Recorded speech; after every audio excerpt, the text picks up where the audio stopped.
Javier Aguirre y no hago westerns. Me hubiese encantado hacer un western, pero llegué tarde.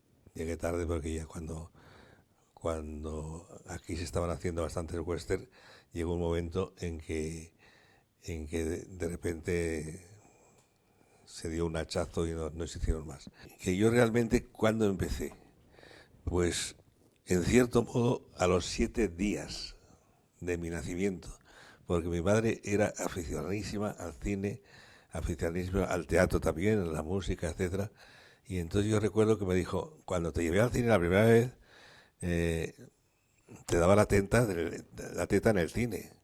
Y decir que llegaba un momento que por cuestión de lógicas me tenía que dar la teta, y entonces me decía, y al cabo de varios días veía que tenías un ojo en la pantalla y otra, y otra en la teta de mi madre. Las películas que recuerdo como primeras, es una película que es del año 37 o 36, por ejemplo, El bailarín y el trabajador, dirigida por Luis Marquina, y Suspiros de España, que estaba producida por Benito Perojo, productor mío en 2 o 3 películas. Una vez que me presenté en un concurso de radio que se hacía en San Sebastián, que se llamaba Se lo lleva o repite. Y entonces cada uno escogía un tema, por ejemplo, deportes, no sé cuántos, y entre ellos era cine. Y entonces yo lógicamente escogí el cine. Y entonces yo recuerdo que llegué a 100 y pico pesetas, que entonces era una barbaridad. Estoy diciendo que yo tenía, como te digo, entonces 13 años aproximadamente. Me volví a presentar en otros concursos y llegó un momento que me decían, este no, lo acertaba todo. Y algunas preguntas eran no difíciles, sino que tenían trampa. Por ejemplo, me decían, ¿qué director? Y resulta que eran 2 directores. Y yo les decía, los 2 directores se quedaban bastante alucinados. Y eso fue, digamos, mis primeros, entre comillas, triunfos. Después, bueno, a mí me parecía que lo de hacer cine era una cosa milagrosa que no sé cómo podía llegar a hacerlo, porque en aquel momento ganas tenía, pero solamente ganas. Pero llegó un momento en que me di cuenta que existía una cosa que se llamaba 8 milímetros y que entonces no Super 8, aún no existían los Super 8, sino 8 milímetros, y que por un módico precio podía ahorrar un poco para comprar unos carretitos y tal, y intentar hacer alguna película. Bueno, yo escribía críticas de cine para mí, o sea, sin publicar, desde aproximadamente los 12 años. Y hacia los 15, no, concretamente a los 15, me publicaron en un boletín una cosa que se editaba en Barcelona, que era de aficionados al cine, y me publicaron la primera crítica, bueno, ya publicada, ¿qué quiere decir? Y que fue sobre Orfeo, la película de Jean Cocteau, que no se había estrenado todavía en España. Vamos, esto era una sesión en el Instituto Francés de San Sebastián, que no es que fuera privada, pero era muy reducida, lógicamente. Se tardó después varios años en estrenar la película. Y a mí me pareció que era una ocasión como de que a lo mejor iba a interesar, puesto que era una película no estrenada, y escribí sobre Orfeo. Y a partir de entonces empecé ya a escribir unas cuantas críticas de cine, que es lo que se podía hacer de una forma a buen precio, ¿no? Ya llegó un momento en que descubrí que con una cámara de 8 milímetros se podía hacer cine, vamos, cine en tamaño pequeño. Y entonces, ni corto ni perezoso, pues bueno, intenté hacer la primera película, que era amateur, por supuesto, pero con argumento, y duraba un cuarto de hora. Y en esa película intervinieron gente de teatro. Yo el casting me lo hice yo mismo, yendo los domingos a las sesiones de aficionados de teatro que había en San Sebastián, y que entonces ellos no sabían que yo les estaba observando para mi casting, para la película. Entonces el amigo del protagonista se lo ofrecía a uno que ya era un actor para mí estupendo, que era Alfredo Landa. Y entonces era un papelito más bien corto, no era el principal, pero que por supuesto que lo hizo estupendamente, aparte de que Alfredo ya, cuando estamos hablando, tenía 2 o 3 años más que yo, que con 17 años, no tendría ya 20 o 21, porque esto que te estoy diciendo, yo tenía 19, yo hice la primera película cuando tenía 19 años. Y entonces él tenía un gran éxito en teatro, haciendo cosas de Javier Poncela y tal, y cada vez que salía la gente se partía de risa. En fin, entonces hice esa primera película que, como digo, con su montaje, fin, que digamos, yo intentaba que pareciera, yo intentaba que fuese profesional en el sentido de que, por ejemplo, los actores estaban bastante alucinados, incluyendo a Pedro Landa, que recuerdo que cuando la película la proyecté en la Sociedad Fotográfica de San Sebastián, él estaba al lado mío y cuando la estaba hablo de una Alfredo Landa que aún no conocía Madrid. Entonces, viendo la pantalla, dijo, ahí va, pero si se entiende. Porque yo la película la estaba haciendo desde un punto de vista profesional, en el sentido de que, por ejemplo, bueno, eran domingos, sábados y domingos, y hoy rodamos la secuencia 3, y hacía la secuencia 3, y el domingo siguiente hacía la 1 o la 5. O sea, yo lógicamente lo hacía como lo hacen los profesionales, que es saltándose, dependiendo los sitios y la geografía. Bueno, total que ya digo que yo recuerdo exactamente ese momento en el que viendo la película dice, ahí va, si se entiende, y es que creían que estaba loco. Dice, este tío no sabemos qué está haciendo, pero es que es una cosa sin pies ni cabeza. Y esa fue la primera experiencia, digamos, de cine, porque yo tenía ya la idea de presentarme en Madrid se llama así, perdón, Instituto de Investigaciones y Experiencias Cinematográficas, que se puede resumir diciendo que la escuela de cine, ¿no? Que se necesitaba, había que tener 21 años como mínimo para poder ingresar. Yo antes de eso había hecho ya un cineclub, el Círculo San Sebastián, que recuerdo que José María Icar, que ha muerto hace poco, que era gran aficionado, abogado, pero gran aficionado al cine, entonces me dijo que si quería ser el director técnico. Yo tenía 17 años, una cosa así, del cine este. Porque dinero tenían, lógicamente yo no tenía dinero ni nada, pero yo de todas formas hubo antes un cineclub en San Sebastián, originario de Pamplona, venían de Pamplona a hacerlo, con una pequeña oficina, en la que yo enseguida me inscribí, y ahora ya hablo 2 años antes. Con 15 años me inscribí y duraron 4 o 5 sesiones este cineclub. O sea, no duró más de 2 meses o 3 meses, como mucho. Y para mí, para mí era como bueno, era maravilloso el poder ver películas en versión original, aunque fuera sin subtítulos. Bueno, digamos que mis principios en la escuela de cine, teniendo en cuenta que yo había hecho ya cineclubs, curso de estudios cinematográficos, etcétera, pues yo era bastante conocido en Madrid, vamos, bastante, dentro de un círculo de cineastas o de cinéfilos. Y vamos, yo estuve en las primeras reuniones antes de que se fundara Film Ideal, pero conocí a Juan Cobos, en fin, Rabanal Taylor, una serie de gente que entonces eran conocidas dentro de ese círculo. Y entonces cuando por fin ya fui porque no tenía la edad, cuando fui a Madrid ya para intentar ingresar en la escuela, pues que por cierto fue un año un poco que se presentó muchísima gente, ¿Por qué razón? Pues por una razón muy sencilla, porque habían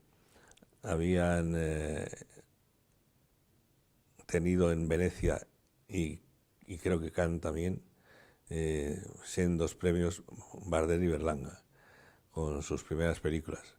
Y entonces, bueno, primeras no, segunda, tercera, no sé. Y entonces, digamos que como eran premios internacionales, se puso bastante de moda. Para mí, por supuesto, eso no contaba. Yo iba por, por mi sendero especial.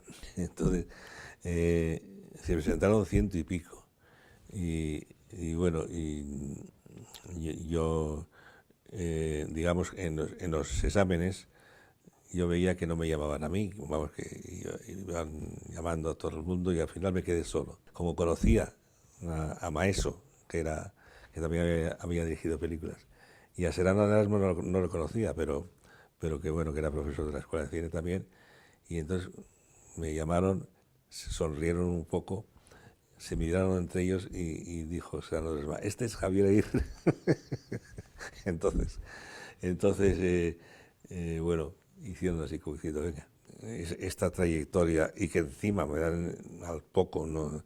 Claro, en esos momentos me parece que ha pasado mucho tiempo, pero en el año 61 me dan la Concha de Oro de Festival de Cine San Sebastián al mejor cortometraje con Pasajes 3. Y yo sabía que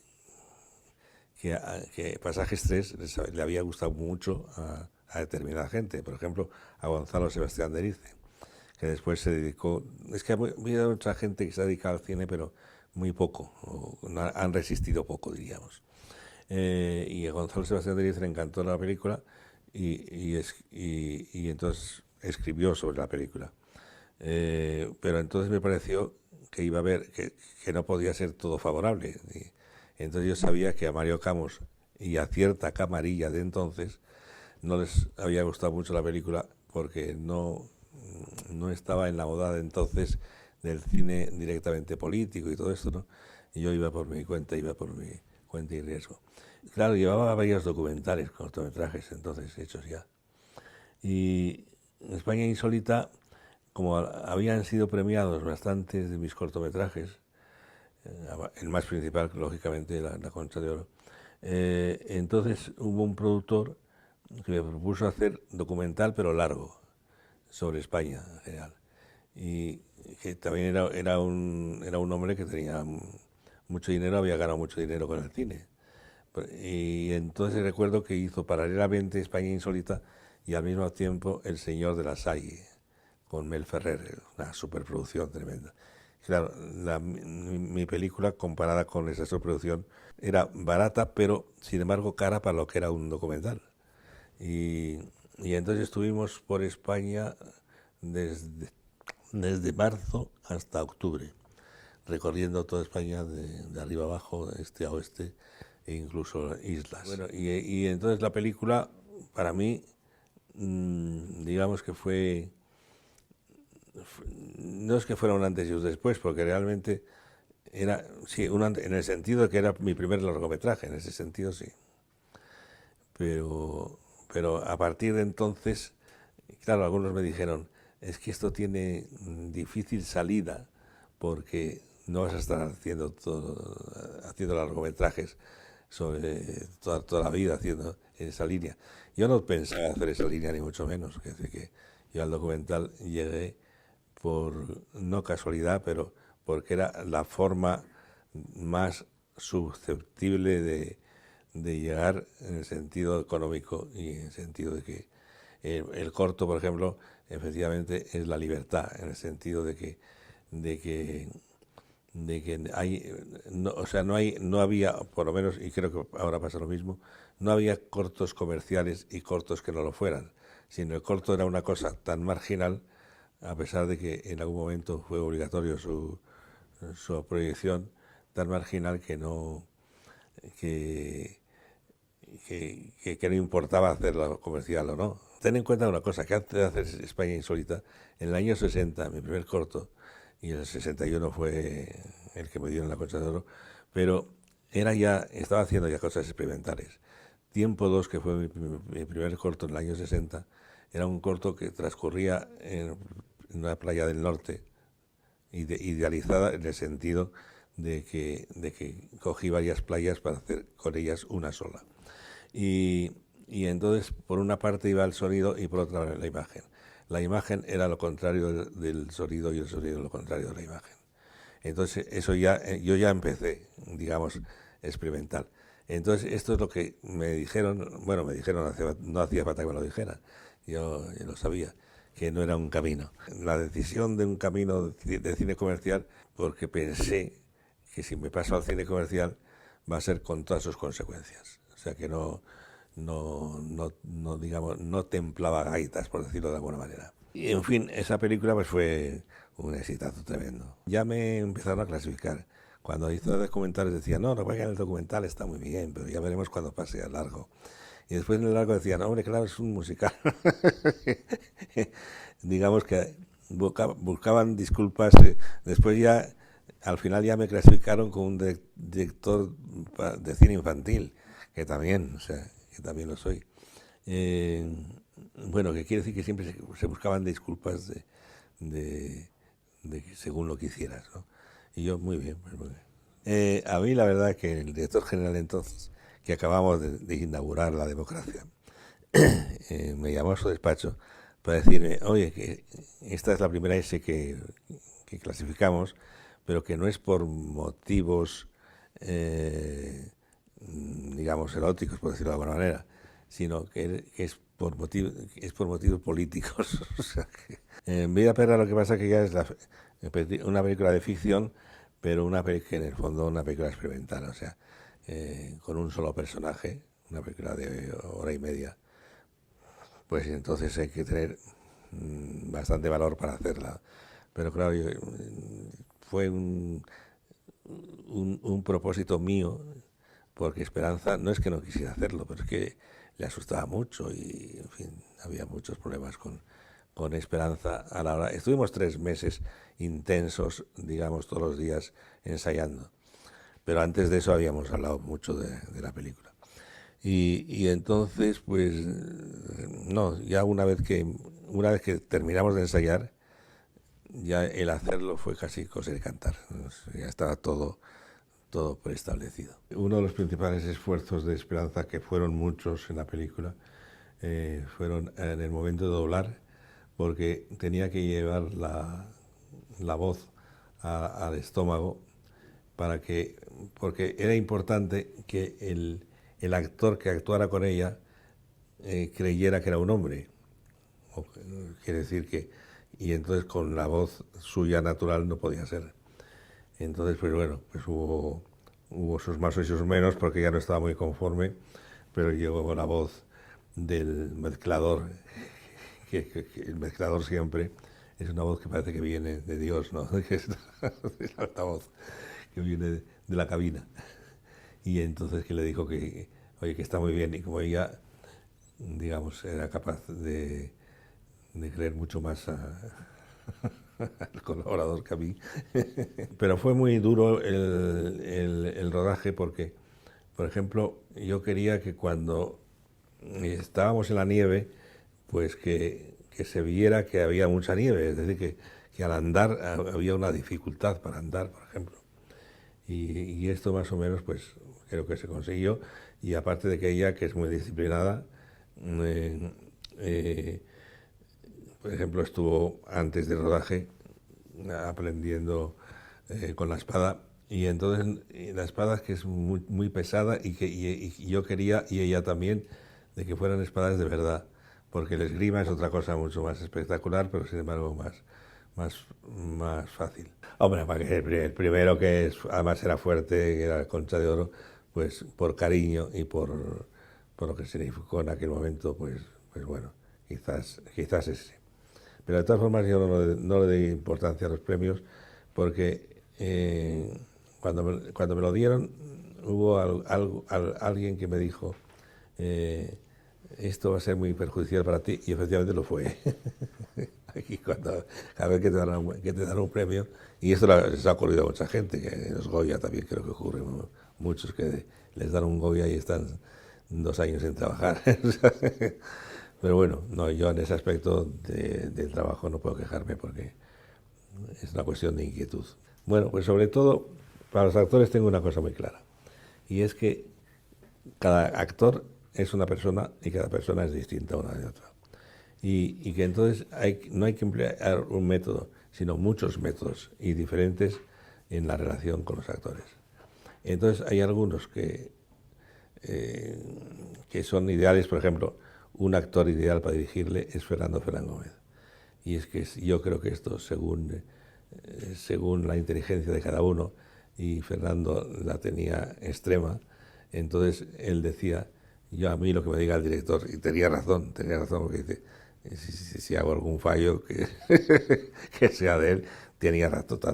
Entonces muy cómodo, era muy cómodo, extremadamente cómodo Fernando. Fernando era el ideal para mí como actor. Y después, pues bueno, ha habido de todos. O sea, eh, la mujer en general es más fácil que el hombre. El hombre, si sobre todo es galán, digamos que es bastante difícil, porque digamos, tienen, y claro, estoy generalizando, y no debería, pero digamos que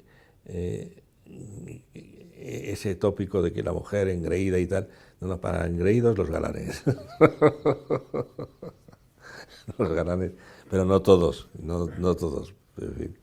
Y ya afinando un poco más, para engreídos, los cómicos, porque los cómicos miden el éxito, porque la carcajada es algo que se puede medir. De todas formas, Tony Leland, por ejemplo, es uno de los que he trabajado más a gusto, y sería injusto también decir eso de una forma generalizada, porque cada caso es distinto. Después hay otros, por ejemplo, como López Vázquez, que era el perfeccionismo excesivo, en el sentido de que te decía, oye, y esta frase no es mejor, en lugar que de decir, érase una vez que se era, cosas de ese tipo. O sea, cada actor es un mundo, y es una cosa que, por supuesto, no es que haya aprendido solamente por la experiencia, sino por la lógica. Es que cada persona es un mundo distinto. Pues como actriz, no es que sea la mejor actriz, es un genio. Esperanza es un genio. Y como tal genio, es dificilísimo para mí. Para mí ha sido verdaderamente difícil, porque hemos estado discutiendo siempre. Y lo que pasa que además yo me excito, y ella también, bueno, ya está excitada continuamente. Y entonces ha sido verdaderamente, diríamos, una cruz, pero una cruz maravillosa, porque cuando tienes una actriz de esa genialidad, entonces no importa, pase lo que pase, sabiendo que lo que va a hacer es más de lo que esperas. Aunque yo espero mucho, pero más de lo que esperas. En teatro es más fácil, porque en teatro, los actores en teatro pueden hacer lo que les dé la gana, lo que les dé la gana en un momento determinado. Que quiere decir que no es lo mismo que el cine. En cine soy impecablemente perfecto, en el sentido de que se tiene que hacer exactamente lo que yo diga, y eso le va muy mal a Esperanza. Sin embargo, en teatro es más fácil, porque en teatro el actor es el dueño de la escena. Y eso creo que lo han dicho muchos actores.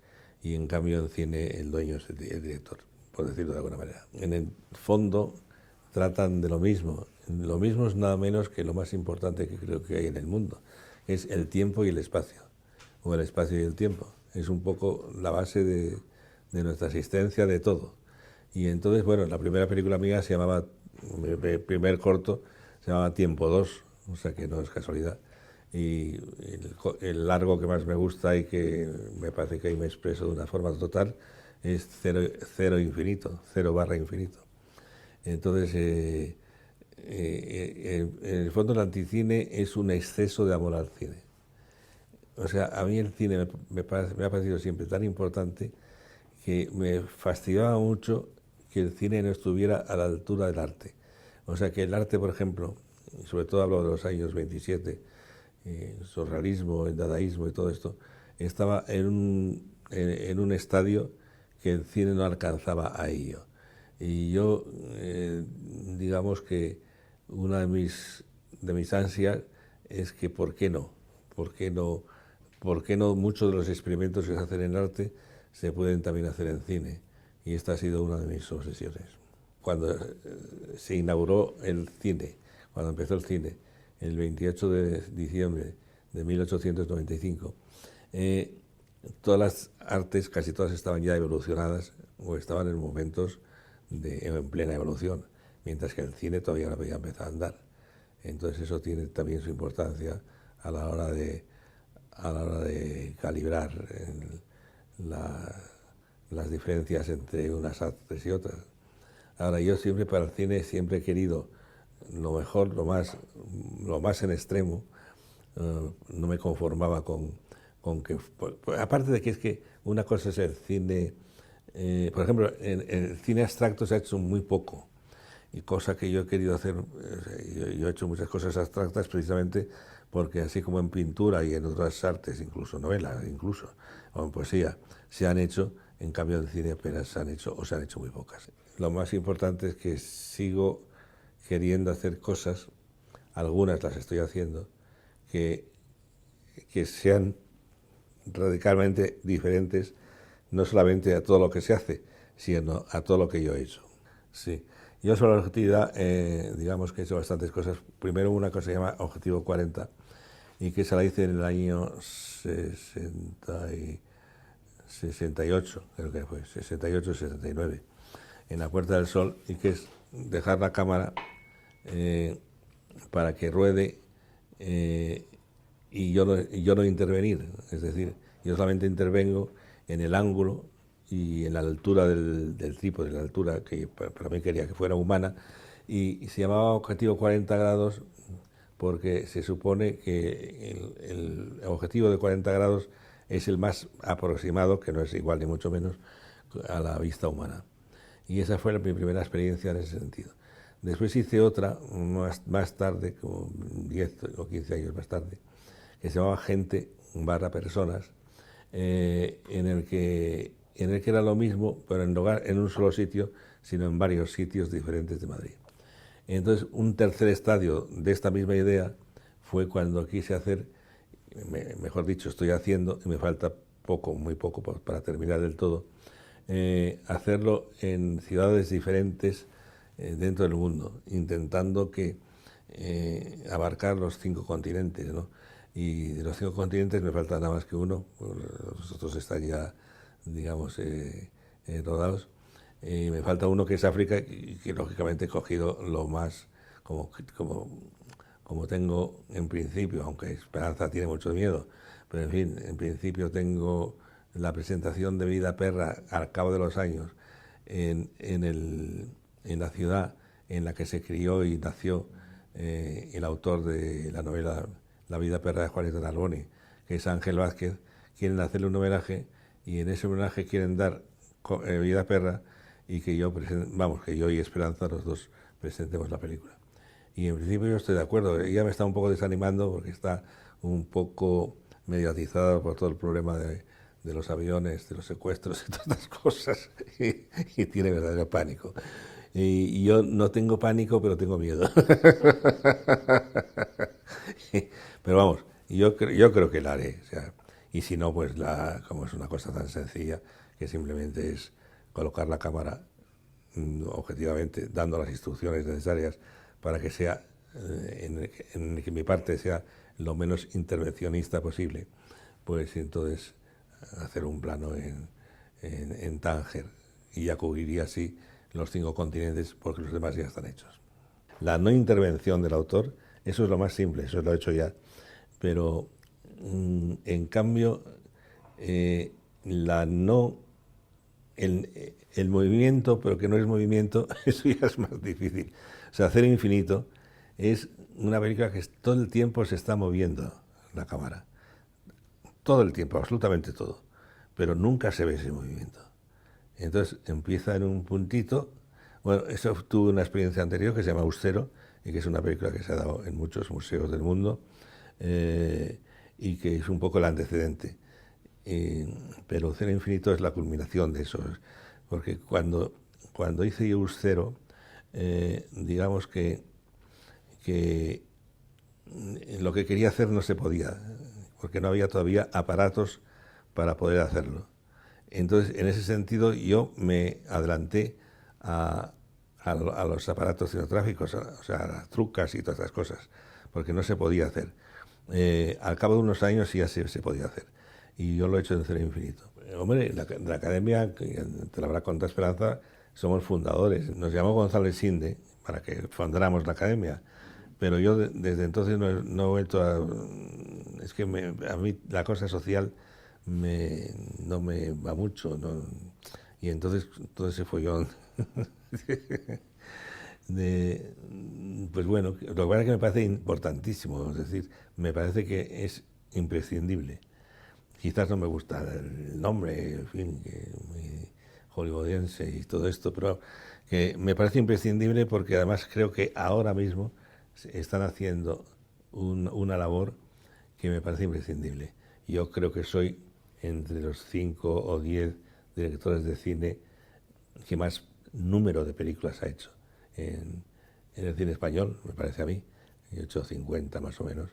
Y, hombre, me supera Mariano Ozores, que ha hecho 100 aproximadamente, y Jesús Franco no digamos nada. Bueno, Jesús Franco no tiene mucha importancia porque como lo hacía con recortes y de una hacía 4, etc., todo eso ya no tiene tanta importancia.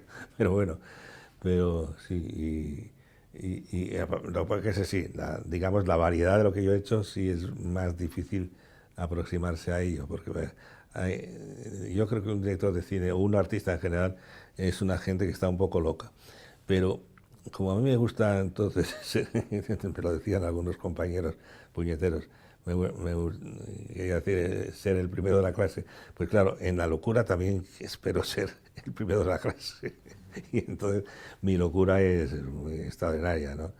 Y yo tengo además la idea de hacer unas memorias, aunque hace tiempo que tengo esa idea y empecé y lo dejé porque quería hacerlo tan bien que empecé con los periódicos que se editaban en San Sebastián el año de mi nacimiento, que es 1935, y cuando vi que llegaba prácticamente un año y no había avanzado casi nada porque quería hacer no solamente mi vida, sino lo que ocurría entonces. Entonces llegó un momento que dije, lo dejo porque esto no va a ser posible.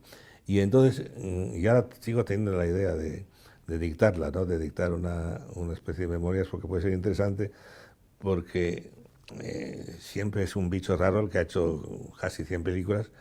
Hombre, sí, contando cortos y largos, más de 100 películas, con la dificultad que siempre ha sido hacer cine, y entonces a ver cómo lo ha conseguido. Y entonces, digamos que eso pues puede ser interesante, ¿no? Pero por otra parte, quiero hacer la autocrítica ya en el título. Y el título de las memorias mías serían Ego. Porque entonces no me gustan las hipocresías. Y entonces un individuo que hace, es decir, que se pone a escribir sus memorias, tiene que tener un ego muy tremendo para considerar que va a ser interesante para alguien. Y entonces, me estoy animando más de hacerlas precisamente por el título.